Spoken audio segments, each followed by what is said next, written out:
मध्य प्रदेश में राज्यसभा चुनाव की तीसरी सीट को लेकर सियासी सरगर्मियां तेज हो गई हैं। भारतीय जनता पार्टी द्वारा तीसरा उम्मीदवार मैदान में उतारने के बाद कांग्रेस ने भी अपने विधायकों को एकजुट रखने के लिए रणनीतिक कदम उठाया है। पार्टी ने सभी विधायकों को मतदान से पहले कर्नाटक ले जाने का निर्णय लिया है, जहां वे एक साथ रहेंगे और मतदान से ठीक एक दिन पहले भोपाल लौटेंगे।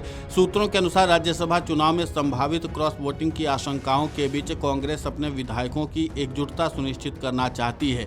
इसी रणनीति के तहत मंगलवार को सभी विधायकों को भोपाल से कर्नाटक रवाना किया जाएगा। राज्यसभा में वोटिंग से पहले नेता प्रतिपक्ष उमंग सिंघार के आवास पर रात्रिभोज बैठक पर मध्य प्रदेश कांग्रेस अध्यक्ष जीतू पटवारी ने कहा, भाजपा के पास बहुमत नहीं है, इसका मतलब है कि वे क्राइम करना चाहते हैं।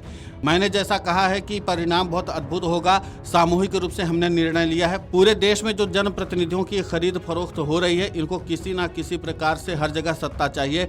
पार्टी ने निर्णय लिया कि जब खरीद फरोख्त करे तो फोन रिकॉर्ड करना है। इस पूरे मामले पर मध्य प्रदेश कांग्रेस अध्यक्ष जीतू पटवारी ने और क्या कुछ कहा है, आप खुद सुनिए उन्हीं की जुबानी। जो मूल मोटिव है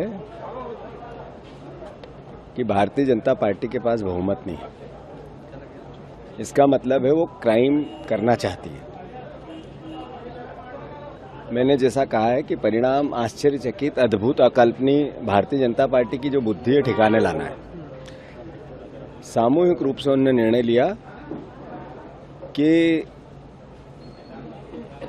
हम बार बार जो क्राइम कर रहे हैं, पूरे देश में जो क्राइम कर रहे हैं, जो खरीद फरोख्त जनप्रतिनिधियों की कर रहे हैं, उसमें हम पीछे नहीं हटेंगे। तो हम प्रदेश को भी ये आग्रह करना चाहते हैं कि इनके चाल, चरित्र और चेहरे को समझो।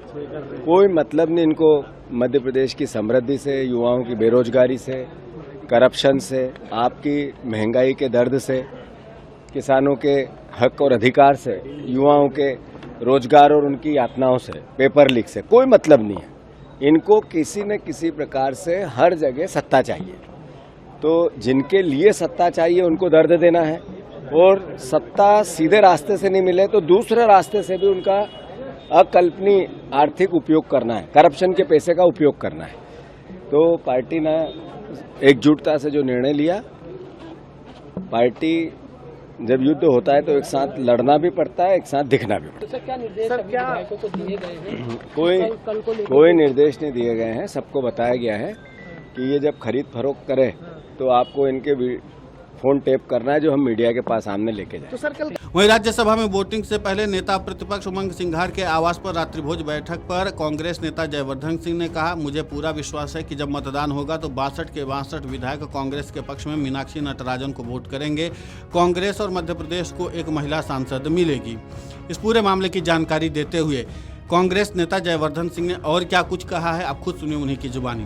जी नहीं, देखिए, सब विधायक तो जैसे मैंने सुबह भी कहा था कि सब विधायक एक हैं, और मुझे तो पूरा विश्वास है कि जब मतदान होगा तो 62 के 62 विधायक कांग्रेस के पक्ष में वोट डालेंगे, मीनाक्षी नटराजन जी को वोट करेंगे, और कांग्रेस को और मध्य प्रदेश को भी एक महिला सांसद मिलेगी। जो भाजपा लगातार बात कर रही है कि 33% महिलाओं का आरक्षण होना चाहिए है, 1/3 महिला सांसद होनी चाहिए है, तो जब मध्य प्रदेश में 3 सीटें का मतदान हो रहा है तो एक मात्र मीनाक्षी जी हैं जो महिला है 3 में से, तो फिर भाजपा क्यों छीन रही है अधिकार एक महिला का?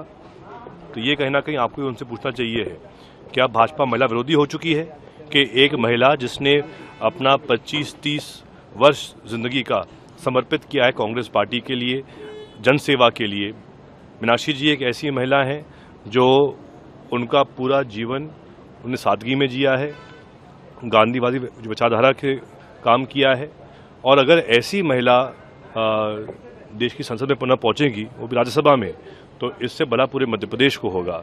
तो मेरा भाजपा से ये आग्रह है कि कब तक छल कपट करते रहोगे, सत्ता में वैसे ही हो, लेकिन बेफजूल माहौल खराब करना, लेन देन का प्रयास करना, ये अब भाजपा की मूल विचारधारा बन गई है। सर, बीजेपी तो ये कह रही है कि चयन में गलती हुई है, जो असंतुष्ट है वही वोट करेंगे, जो आपके आला कमान के निर्णय से असंतुष्ट है। कुछ नेताओं ने ट्वीट भी किया आपकी पार्टी। जी, वो ऐसी कोई बात नहीं है, ये तो किसी ने कोई ऐसी कोई ट्वीट नहीं किया है। सब लोग ताकत से खड़े हैं मीनाक्षी जी के साथ में, और जैसा मैंने कहा कि 62 के 62 विधायक कांग्रेस के मीनाक्षी जी के पक्ष में वोट। आपको बता दें कि राज्यसभा चुनाव के लिए मतदान 18 जून को सुबह 9 बजे से शाम 4 बजे तक होगा, जबकि मतगणना मतदान समाप्त होने के 1 घंटे बाद शुरू होगी। सोमवार को प्रदेश कांग्रेस कमेटी कार्यालय में आयोजित विधायकों के भोज के दौरान इस मुद्दे पर विस्तार से चर्चा हुई है। बैठक में इस बात पर सहमति बनी कि मतदान तक सभी विधायकों को एक ही स्थान पर रखा जाए ताकि किसी तरह की राजनीतिक उठापटक या संपर्क की संभावना को रोका जा सके। Video desk amarujala.com। अगर आप ये वीडियो YouTube पर देख रहे हैं तो हमारे चैनल को सब्सक्राइब कर बेल आइकन दबाएं और Facebook पर देख रहे हैं तो हमारे पेज को लाइक करें।